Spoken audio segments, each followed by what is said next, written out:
but you had to fix them because this is the big moment. I'm not trying to stress you out, but... It's a bumpy start, ladies and gentlemen. Well, did you get it fixed? And now I'm out of breath. I hope so. Oh, my goodness.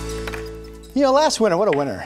Remember, we had over 15 inches of total precipitation. I think we've done that. Hard. We've done that like 7 times since 1900. Last year was crazy. Remember this, it started to snow. Oh, we remember. Rain turned to snow on the evening of January 10th. We had 8 inches by midnight, and then we woke up to something like 8 to 14, 15 inches of snow on the ground the morning of January 11th. I'd really hoped to do this without being out of breath. But here we go. So I put a lot of work into this. I was talking to Brenda, probably totaled about 30 hours of actually rolled up sleeves work. We're going through all kinds of graphics, trying to find years that in some way or another had similar weather going into the winter, going out of the winter expected that we're coming into. So with that said, I run all those averages. I looked at, well, what about winters after hot summers, which we're coming off of? What about winters after crazy big water years coming off of? Here's what I have for this coming season. At Portland, 32 to 39 inches of total moisture for the water year, which includes its winter and goes on to next September. Odds favor normal to below precipitation. Now, what does that mean? Well, last year was so crazy wet. So if these totals are right, 32 to 39 inches, and that would be all we would have total moisture, that would be 11 to as much as 20 inches drier than last season. You think you'll notice a difference? You betcha. All right, what about temperatures? You know, last winter was below normal when you average it all out. January alone was like 8 degrees below normal. It was that crazy cold month that had all that snow on the ground for more than a week at that one stretch. Well, I think we'll be below normal again this upcoming winter. November, I think temperature is pretty close to normal. I've never tried to break out month to month, so we'll see how I do. But I think odds favor a cold December, a slightly warm January, and then a cold February. So we'll see how that works out. Of course, a lot of you probably tuning in this morning because you want to know, what about valley snow? Last winter, 11.7 inches of total season snowfall. 13 days during the winter had some sort of winter precipitation. The big storm was that evening of the 10th into the 11th.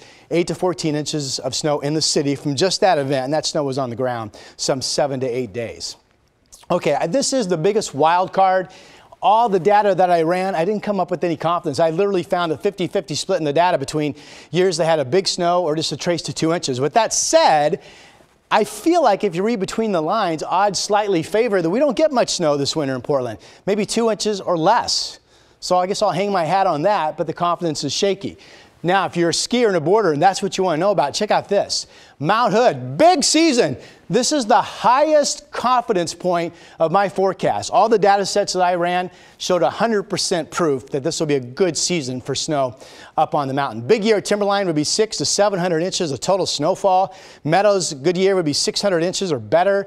Thanksgiving opening, didn't see much confidence in that, but found great confidence of good Christmas conditions. And there is one data set that showed about a 33% chance that Ski Bowl might battle the air being too warm this year, but we'll see. So you put it all together, what to expect. A much drier winter than last winter. That's one of the high confidence points. Not much valley snow. I mentioned that's kind of shaking the confidence department. The other high confidence value is the good season on Mount Hood. And then, of course, the temperatures being below normal. A couple years I looked at, most recently was the 2008 December that produced the 10-inch depth on Christmas Day. Well, Rod, that's a lot of snow. You're saying we're not going to get anything. But if you go back to 2004, 2005, that's another year I looked at closely. That year only had about 20 inches of total precipitation, had a good mountain snow year, but only gave Portland just over an inch of snow. So I guess that's my caveat. We'll have all this posted on KGW.com a little bit later this morning. Ashley's going to join me for a Facebook Live conversation at 8:30 this morning. Perfect. Well, I'm happy with that not much snow. Yeah, me too. I like the direction you're going. Let's see. And just a quick question. Are you going to be presenting? And I'm presenting, what time is that? Yeah, that's a 10 o'clock presentation. The Oregon AMS does their yearly winter weather forecasting bonanza at OMSI on Saturdays, usually the last Saturday in October. So it'll be packed with all kinds of weather enthusiasts. Hundreds of people show up. It's free, and I'll be presenting there as well. Well, it's just this is fascinating stuff. I mean, 3.5 minutes is not enough time to go through. Well, and if you're interested, real quick, in that presentation, I'll get into all these years I looked at and some of the techniques and the data sets that I ran and how I ran them. We'll get into all those details. Yeah.